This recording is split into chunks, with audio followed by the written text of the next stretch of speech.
laawol kisal ko laawol peewal e ɓantal.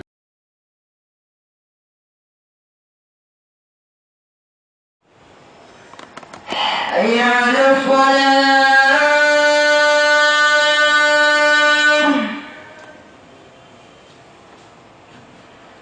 hayya ala salat.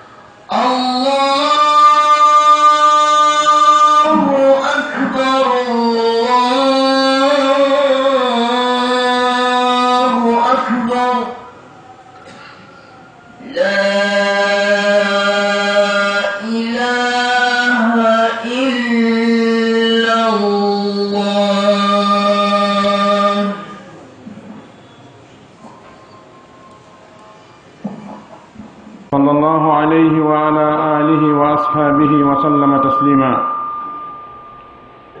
عباد الله، اتقوا الله واعلموا أن الليالي والأيام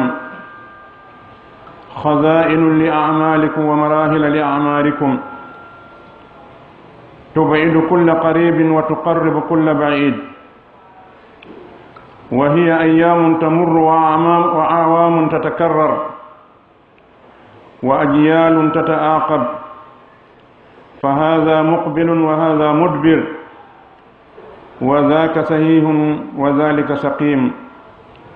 والكل إلى الله يسير. وقد أقسم الله سبحانه وتعالى بهذا الزمن الذي منحه للخلق أن الإنسان لفي غسر إلا من اتصف بأربعة. قال تبارك وتعالى: والعصر إن الإنسان لفي غسر إلا الذين آمنوا وعملوا الصالحات وتواصوا بالحق وتواصوا بالصبر. يتي الله سبحانه وتعالى تقول يودني إن دبري يتمو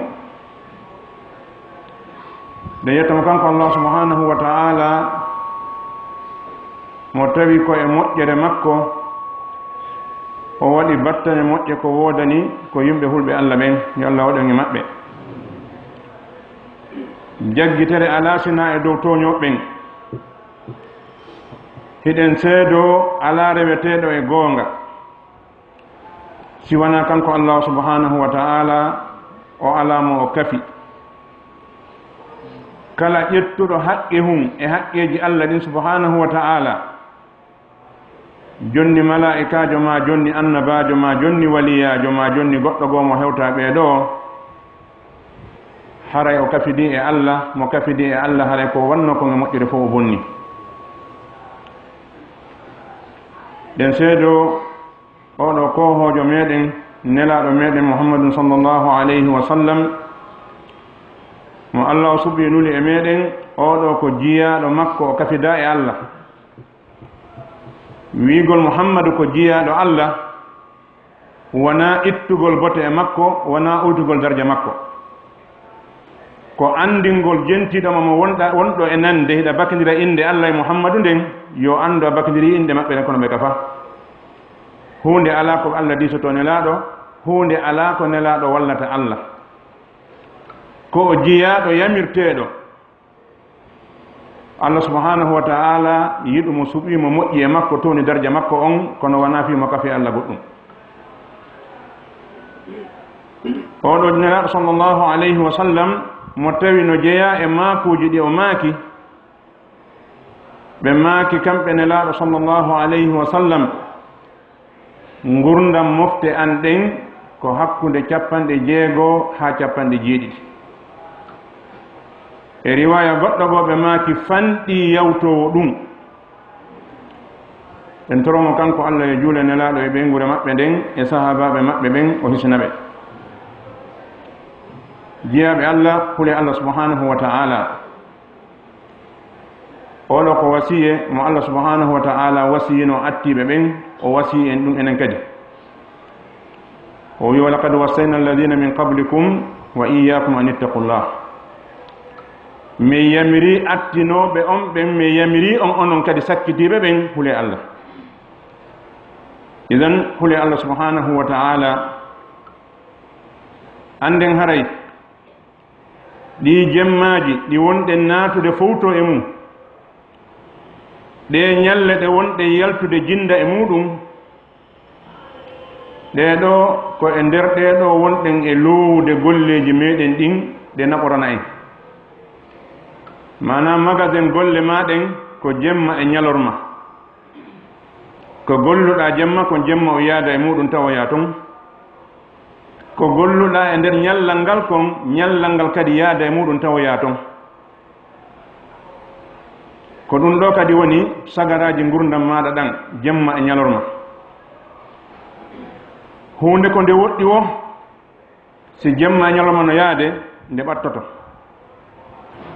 hunde ko nde ɓatti wo si jemma e ñalorma no yaade nde woɗɗay si woni hunde wiyama ko ɓaawo duuɓi sappo nde waɗata jemma ñalorma tournay ha tawa nde hewti yeeso maɗa si hunde ari ha nde darika ka dambugal ma jemma ñalorma tournay ha nde woɗɗe maɗa hentata ko nde hande kadi idan haray ɗum ɗo ko ñalɗi ɗi no yawta e duuɓi ɗi no lontodira zamanuji ɗi no yaha goɗɗi goo ara ɓaawo majji zamanu goo no yaha goɗɗo goo no ara e nder ɗum a taway oɗo no selli oto no nawni fof e muɗum koko Allah subhanahu wa ta'ala woni e yahude Allah subhanahu wa ta'ala o woniri oɗo zamanu bimana ɗiɗo jemmaji e ñalormaji ɗiɗo lebbi e duuɓi ko wonɗen e wurude e muɗum ɗum wiyete zamanu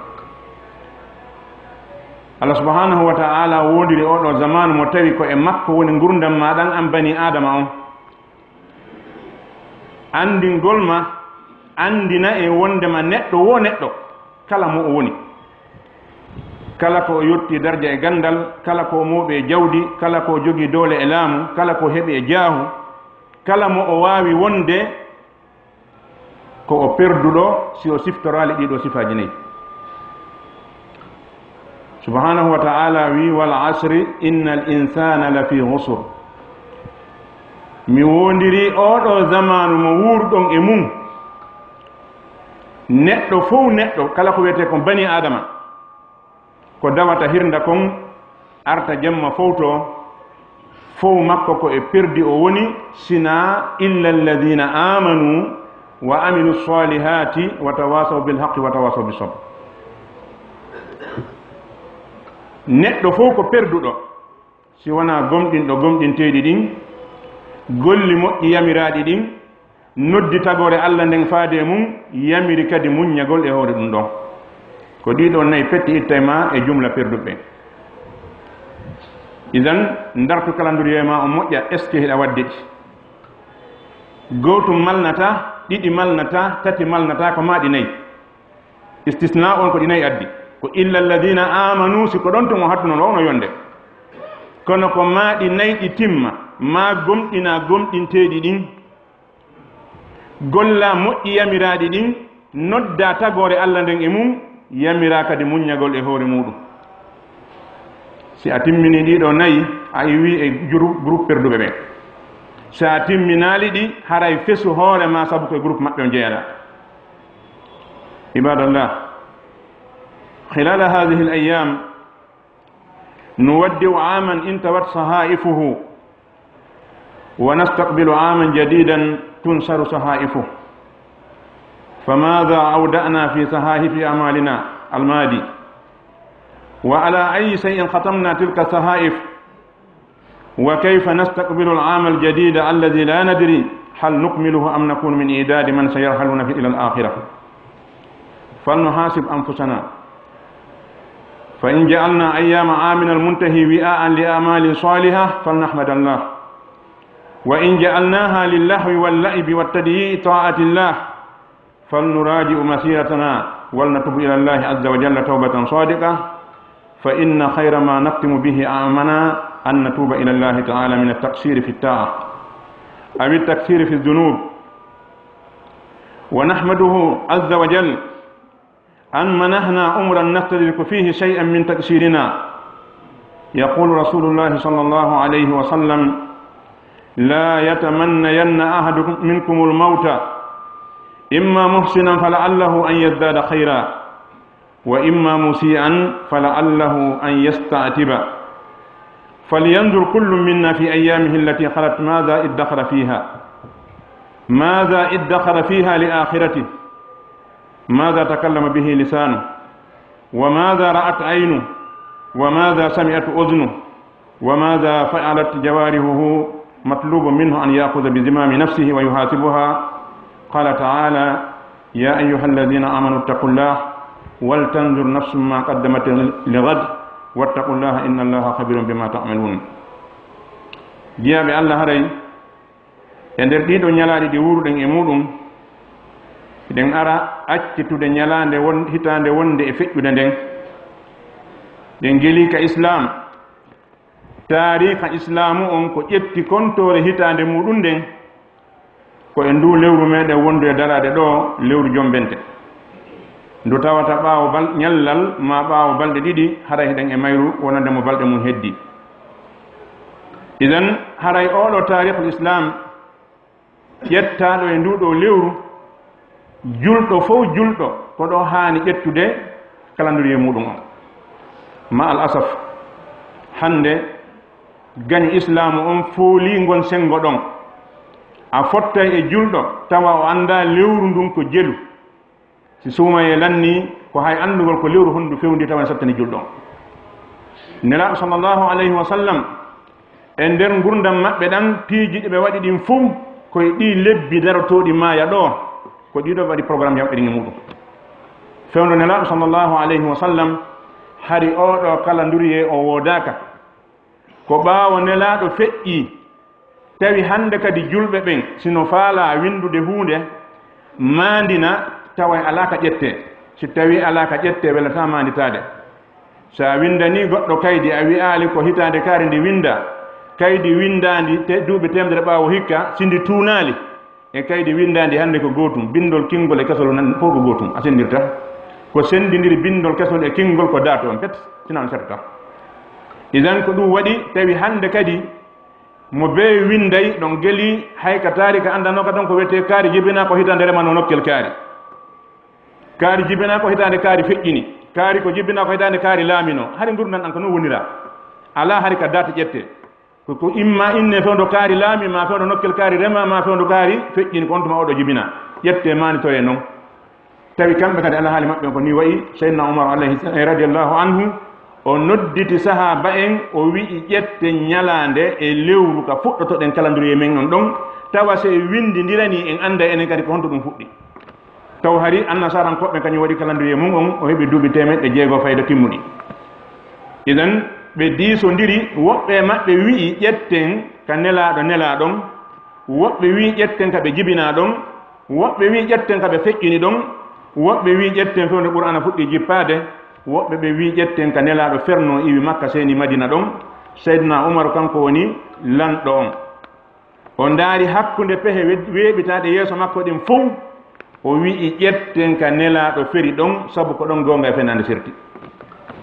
ka nelaɗo feri ɗon ko ɗon gonga e fenande serti. islamu heɓi hoɗo tawi ko islamu jeeyi ɗon, islamu heɓi ka fewde tawi ko islamu jeeyi ɗon. idan tawi julɓe ɓe hande kadi hiɓe feere hayfaraɓɓen no feere, o wi ko ɗon ƴetteten. idan ɓe ƴetti feere oumar wiɗo nden ɓe fuɗɗi calendrier oɗo jombente. haray ko on saa'i woni en e yontande enen julɓe ɓen, si e wattana yila andintine yimɓe ɓen, enen kadi ko ɗum ɗo hanɗen mantorde, ko ɗum hanɗen mawninde, ko ɗum hanuɗen wadde e calendrier ji men ɗin, balno hananno en hay location ji meɗen ɗin tawa ko e lebbi hilal ɗi watten enen julɓe ɓen, na lebbi portoɓe ɓen. golloɓe men ɓen tawa ko e lebbi hilal ɗi yoɓeten ɗi, na e lebbi portoɓe ɓen. kono hande ɗum ɗon fof e ñobbi e wallini to, haysi wona diina kono ko ittugol bote e diina. idan haray nde ɗo hitande wonde feƴƴunde nde ñobbiɗeri mayre on nde wallini to, hitande wonde arde nden nde weƴƴitiɗiri mayre on nde sabbike ko woni e waɗede kon harayno hananma an oɗo neɗɗo julɗo dartugol jooɗoɗa miijitoɗa heɓu leere gooto mo jooɗiɗa miijitiɗa ma ñallal gootal ngal jooɗiɗa miijitiɗa e nder nde hitande ma feƴƴude ɗo ko honɗum e honɗum moƴƴi waɗɗa ɓayɗa wawi wadde ɗum neɗɗo no wawi hasbude hoore mum ko feƴƴi ko nder hitande lebbi 12 gila e jombente ha ñande 50 donki hiɗa wawi darude ko balɗe joli heɓuɗa hoorade ko wona suumaye e nder ñalle maɗa ɗen hiɗa wawi darude e nder ngal ñallal anɗo ko jelimi woni e juulude harana munnagol tu yaha nelaɗo sallllahu alayhi wa sallam ɗon an ibnul qayyim mo wi nelaɗo ñande fo ñande alal aqal hiɓe juulano darɗe 50 darɗe 17 ɗum ko fana e alan sara e futuro e geeƴe subaka darɗe 12 koɓe nafayno kon jemma woni noga e jeetati e darɗe 12 sunanu rawatib ɗi tawata ɗimɓe accali ɗum woni darɗe 50 ɗe nelaɗo sallllahu alayhi wa sallam seerali no duumi e hoore mum gurdam maɓɓe ɗen hayso ɓe ɓeyditino goɗɗum hoore ɗon kono ko tawata kon ɓe accali ko ɗum ɗo ɗe darɗe 50 ɗo ɓe accali ɗe gurdam maɓɓe ɗen 12 ɗum woni sunanu rawatib 4 ado fana 2 ɓaawo fana 2 ɓaawo futuro 2 ɓaawo geeƴe 2 adi subaka ɗeɗo darɗe 10 nelaɗo makko sallllahu alayhi wa sallam mo juuli darɗe 12 ñande fo ñande allah mahanayi mo suuduka aljanna idan ɓe naafayno jemma darɗe 11 darɗe 10 naafa e witiri nden yani safe e witiri maɓɓe ngo darɗe 11 watti e hoore oɗo 10 woni noga e tati tawi 17 waktuji ɗin joyi ɗeɗo ɓe wonɗa ɗen ñallan kamɓe nelaɗo sallllahu alayhi wa sallam idan an kadi a wawi wadde calendrier ma o sigani hay so a hewtata ɗon kono anda e nder o 24 heures ma ko darɗe jel wonɗa juulude sabu so a andiri ko wonɗa e wadde kon anda sino ɗuuɗe sino fanɗi so a karkilali ko wonɗa e wadde kon a andataɗe a wakkili so a wakkilaki idan goto kala e meɗen no hatto jini e yiɗɗitagol hitande makko feƴƴude nden o ndaara wakkilare makko nde nder ɗo hitande ko ha honta sabu ko ɓurma moƴƴande a neɗɗo on no ɓattorta qabru ma on no yo taw golle ma moƴƴene ɓeydoray noon no ɓattorta noon qabru ma o yo taw golle ma bonɗe ɗe ɓuytoray noon kono si tawi kono nawyirta no bonirta kono nawyirta no ɓeydirɗa faale kono nawyirɗa no ɓeydirɗa janfa kono nawyirɗa no sattirɗa jikku haɗa watta gila e hoore maɗa sabu maydugol e ɗin boneji ɗon no huɓɓinanima idan darta kadi golleji ma bonɗi feƴƴuɗi ɗin e hitande ma feƴƴude nden hasba hoore ma ko waɗi nelaɗo sallllahu alayhi wa sallam ɓe yamiri en ɗum seydna oumar radiallahu anhu o yamiri en ɗum o wi hasibu anfusakum qabla an tuhasabu wa zinu qabla an tuzanu mo kala moy yo hasban hoore mum ɗo yo hasbede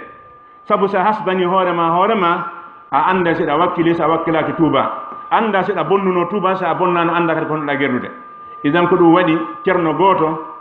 o waɗi tahlilu umrul insan o wi bani adama on ƴette misal joni o wi nelaɗo sallllahu alayhi wa sallam ko duuɓi 63 ɓe wuuri ɓe maaki gurdam mofte maɓɓe ɗen ko 60 ha 70 fanɗi feƴƴowo ɗon sen daari kadi makko baɓe soobe ɓen no fanɗi feƴƴowo ɗon haysi feƴƴi ɗon kadi hewata nafude haray ko nawnaji e andeji e sonja tum heddi toon dewal hara ɗuuɗa junngo on tigi idan oɗo ceerno o waɗi joni o ƴetti misal gurdam bani adama kala e meɗen e gurdam nelaɗon sallllahu alayhi wa sallam fiyo wel hasbude o wi joni sen ƴetti duuɓi 63 wiyen ko ɗo woni gurdam neɗɗo farlen ɗum ɗon o wi kanunul alami on loi mondial on ko waɗi kon fiyo neɗɗo gollu hara nasigano ene wurirɗen noon ko leyre jeetati neɗɗo hani gollude ñalla ko leyre jeetati o wi sen ƴetti leyre jeetati golle fi aduna e nder duuɓi 63 ɗum ko hawrata ko duuɓi 21 leyre jeetati ha timma duuɓi 63 ñande wo leyre jeetati sa tappo jomasin a taway ɗum ko hawrata ko duuɓi 21 ɗimmum ɗum o wi'i neɗɗanke on si wi yo cellal makko ngal timmu kippuɓe fi cellal ɓen no wi'i fi yo cellal neɗɗo on timmu ko ma ñande fof heɓa leyre jeetati ɗanaɗi ɗo so ɗanke leyre jeetati e nder 24 heures on cellal makko ngal haɗa timmi haɗa batiri on sardi o wi sen ƴetti ɗum ɗo joni e wi neɗɗo on yo ɗano leyre jeetati jemma kala jemma leere jeetati jemma fof ɗum si moɓindirama ha duuɓi capanɗe jeegoo tati ɗum kadi ko duuɓi nogay goo nogay e goo o ɗanaɗi nogay ɗiɗi gollaɗi fe aduna e nder capanɗe jeegoo tati ko jelu o heeɓi duuɓi capannayyi e ɗiɗi ɗiɗo ko gollaɗi e ɗanaɗi o wi no heddi duuɓi jelu duuɓi nogay goo ka e nder ɗiɗo duuɓi nogay goo heddiɗi neɗɗo o waɗa e duuɓi sappo tati so helli fee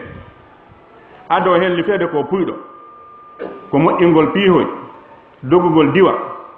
moƴƴina cuuɗi fenade ɗi hoɗatake e muɗum moƴƴina puy dañji ko ɗum golle makko ɗen ha heɓa duuɓi sappo tati ɗo on fus gurna kontake ɗan gurna makko ɗo idan nder ɗiɗo duuɓi sappo tati ko puydan itta kontake gurna bani adama o windantake o wi sen itti ɗin ɗon e nder nogay goo heddi ɗin ko jel heddoto sappo tati si wiwe nogay goo ko jeetati heddoto ka o wi ko marɗa gurdam ma tigi tigi janɗan ko ɗi duuɓi jeetati ɗo sappo e tati pay ko yagal ɗi kontatake he fus nogay goo ɗanaɗi ɗin ɗo gollaka fi Allah fus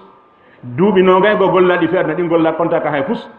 ɗiɗo capanɗe jowi e tati sappo e tati e capannayyi e ɗiɗi ɗiɗo capanɗe jowi e jowi ɗiɗo e nder gurdam maɗa ɗan ɗi kontatake goɗɗum fi Allah idan moko baɓe wakkiliɓe ɓen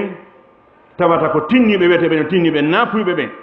ko golluɓe ɗi duuɓi jeetati ɗo tawa ɗiɗo fof ko fi Allah joni noon sa ƴetti duuɓi jeetati e nder duuɓi capanɗe jeegoo e tati capanɗe jowi e joyi a gollali fi Allah ko jeetati peti golɗa fi Allah ko ɗiɗo fajiraɗa aljanna ko ɗi fa Allah daƴiɗi de yiite idan est ce que ɗa wakkili ko woni naata e ɗiɗo wonami wona an ko yimɓe ɓe Allah subhanahu wa taala moƴƴi e muɗum nelaɓe ɓen yimɓe ɓe tawata ɓen ko masumin ɓe Allah subhanahu wa taala wi ɓen qul inna salati wa nuski wa mahaya wa mamati lillahi rabbil alamin neɗɗo mo tawata on yeehi ha tawi julde makko nden e kirse makko ɗen e gurdam makko ɗan e mayde makko nden fof ko fi Allah no wawi waɗa gurdam maɗa fof fi Allah tawa so a dawi ka marché ɗo ko dawɗa ɗo kon no wawi wonde fi Allah si tawi fandunde ma nden ka nder ɓernde ma ko wonɗa e ɗaɓɓude kon ko fiya a sembino rewa Allah ko wonɗa e ɗaɓɓude kon ko fiya dépense fi Allah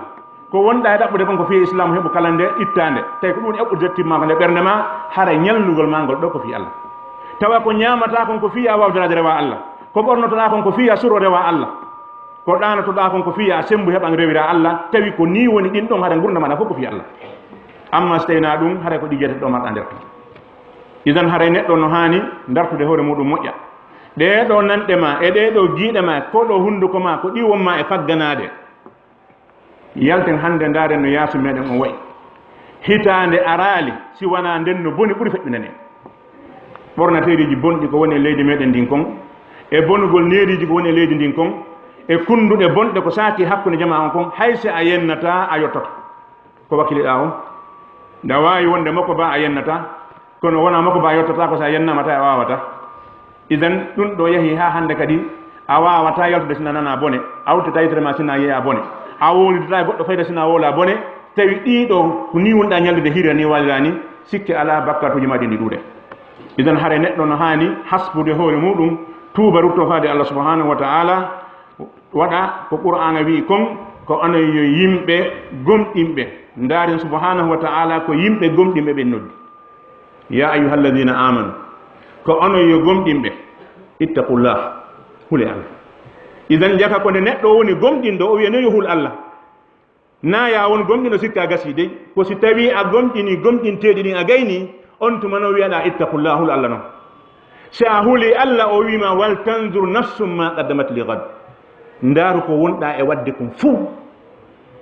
ko wonɗa e dépense de kon ko wonɗa e wolde kon ko wonɗa e jentade kon ko wonɗa e ndaarude kon e jindugol ma ngal fuu jokkere enɗaji ma ɗin fuu ko honɗum waɗɗa toon tawi ko fiya hetto jam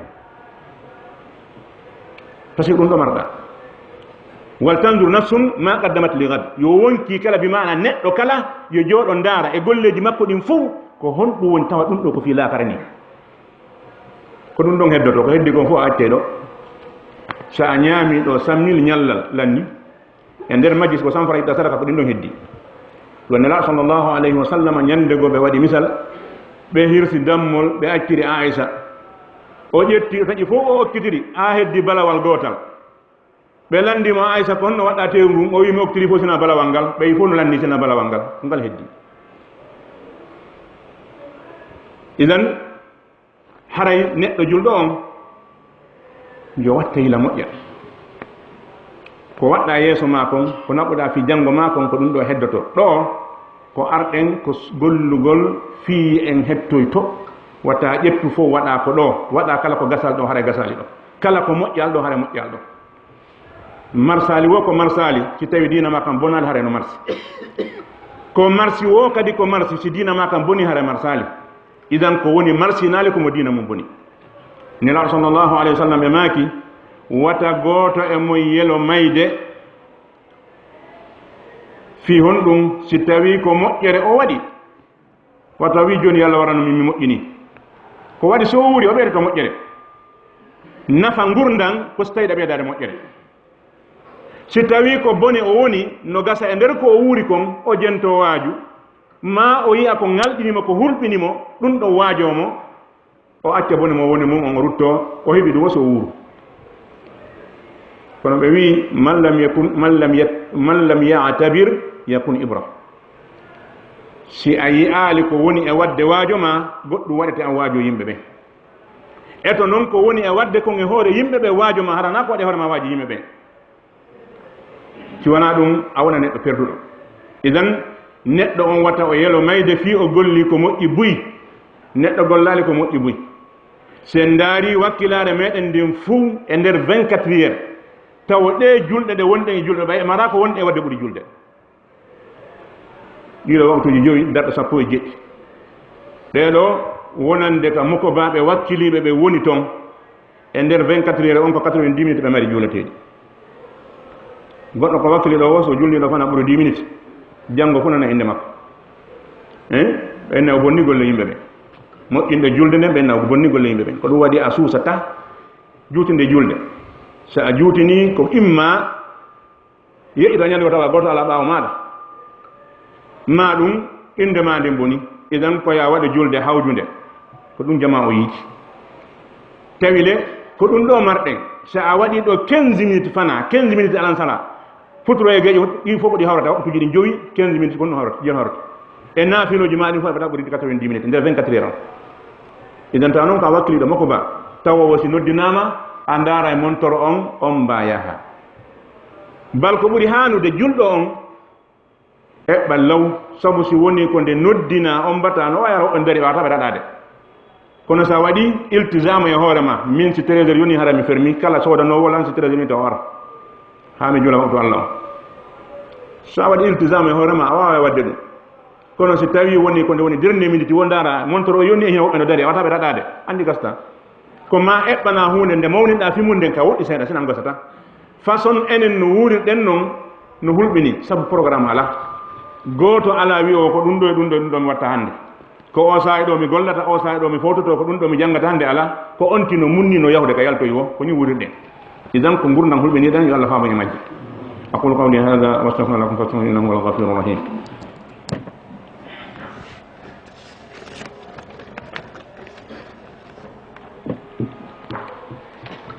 الحمد لله ولي الصالحين وأشهد أن لا إله إلا الله وحده لا شريك له وأشهد أن نبينا محمدا عبده ورسوله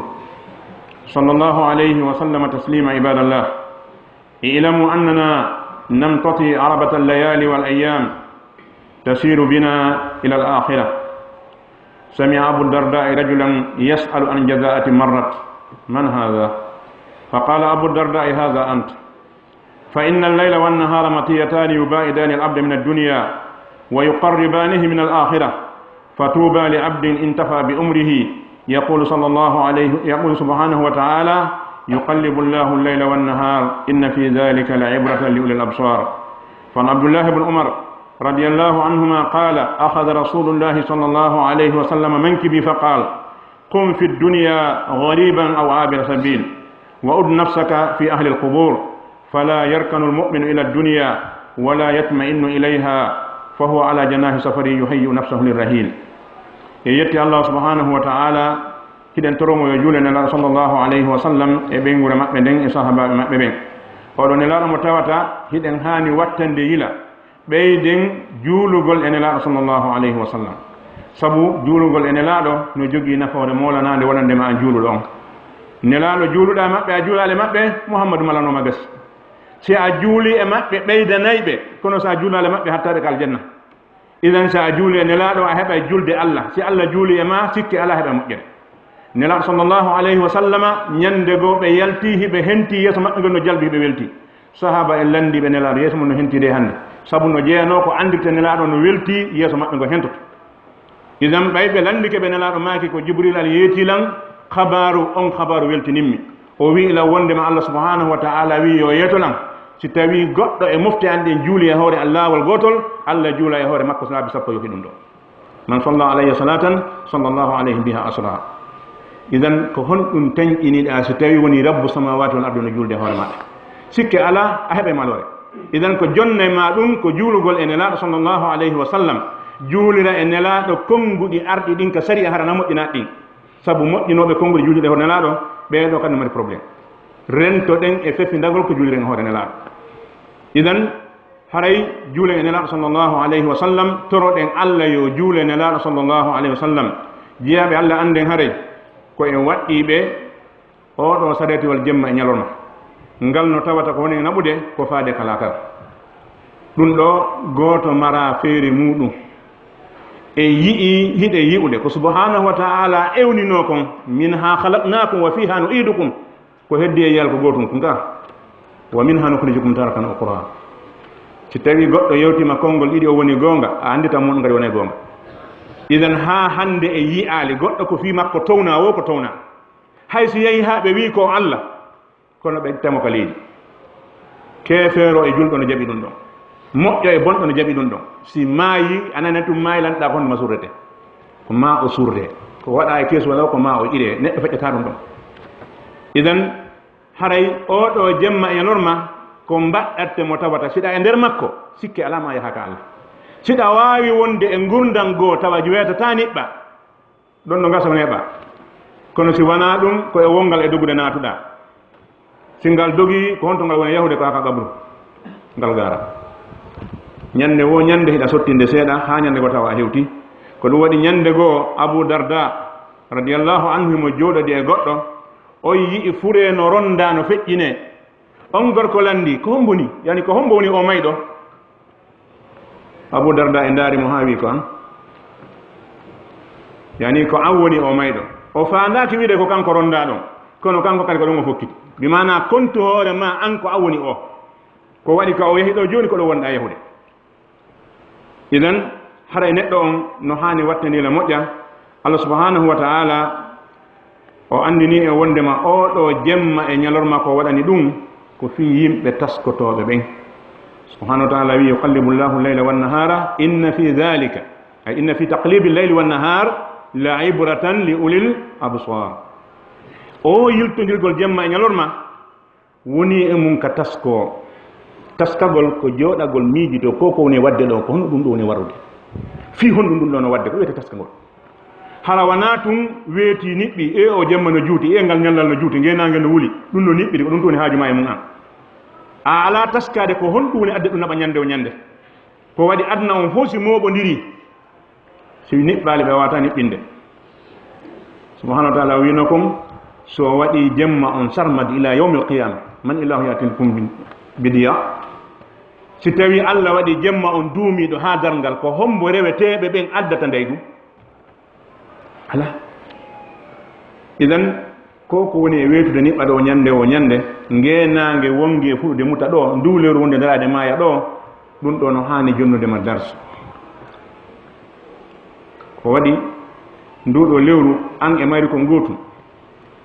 ndo aray ko ndu kunni ndu wona ha ndu janɗa nden wiya ha ko ndu go kunni ni tigi wowɗa. Idan ko darsu haray yiltonirgol jemma ñalorma on ko darsu wonande joomiraɓe giiɗe ɓerde taɓe gayirta ɗo naaɗe ɗo taskotoɓe ɓen. Abdullah ibn Umar o wi ñande go nelaɗo sallallahu alayhi wa sallam townuno sooke o maɓɓe gomɓe fayi ko balawal makko ɓe makanimo won e o adna ɗo koɗo ma taƴitowo laawol. Abdullah ibn Umar jooɗi miijiɗi i konngudi nelaɗo sallallahu alayhi wa sallam ɗiɗi ha o firi ɗi honɗum o wi ida asbahta fala tantadir il masa wa ida amsayta fala tantadir sabah. o wi si weeti bimbi wata a kontu hoore ma yimɓe taweteɓe kiikiiɗe si hiiri kiikiiɗe wata a kontu hoore ma taweteɓe bimbi si a wayi ni a wakkiloto e dewal a rentoto e bonnere a yondinoray seeɗa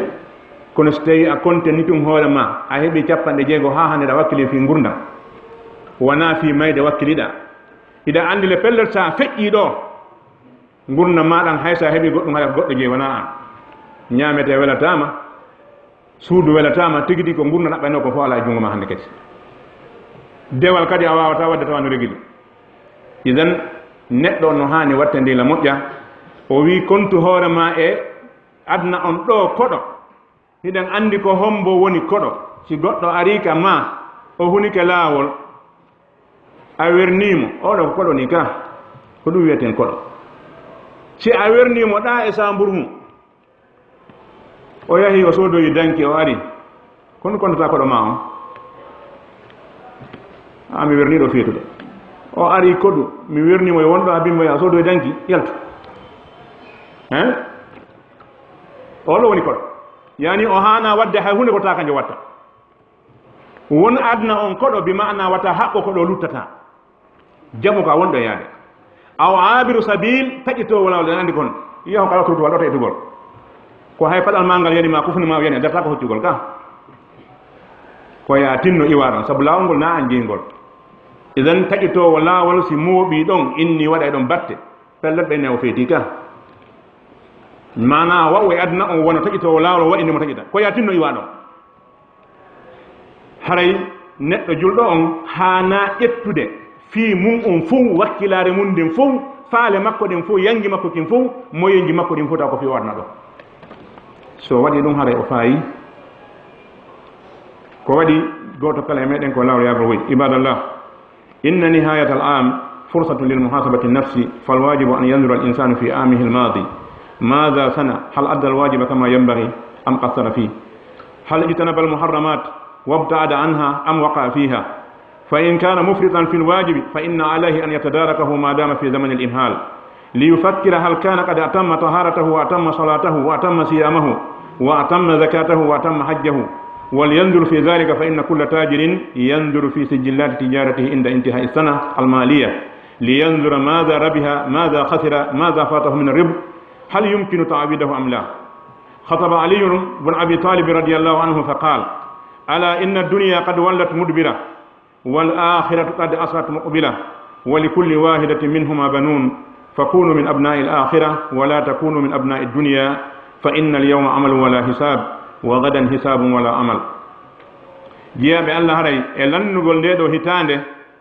ko hanama an neɗɗo julɗo on goto kala e meɗen ko hande muɗum kon naatuka suudu ma sokkitoɗa ma yaha ka juulirde ma sokkitoɗa jooɗoɗa miijitoɗa hitande ma feƴƴune nden ko honɗum waɗɗa e nder mayre ko Allah waɗɗini e hoore maɗa kon a waɗi so a konti ɗon ha tawi timmi ɗon windu hiiɗo moƴƴi ka hiɗa raɓɓinɗini e muɗum si tawi hiɗa raɓɓinɗini a ndaaru ko raɓɓinɗiniɗa e mum kon ɓay gurdan no heddi heɓɓitoɗaki tan ɗi harmuɗi ɗi Allah subhanahu wa ta'ala harmini harmuɗi jentade harmuɗi ndaarude harmuɗi wowlude harmuɗi memude harmuɗi ñaamude ene ɗiɗo hay goto mo yanala nde hitande ma nden si tawi hiɗa yani e majji yawno tuuba ruɗɗa e Allah subhanahu wa ta'ala ɗo e lawade ko waɗi neɗɗo on kala ko o waɗale ɗan ɗo gurdan o waɗata hande kadi ko ɗo woni setto ngon fewndo ɗo ni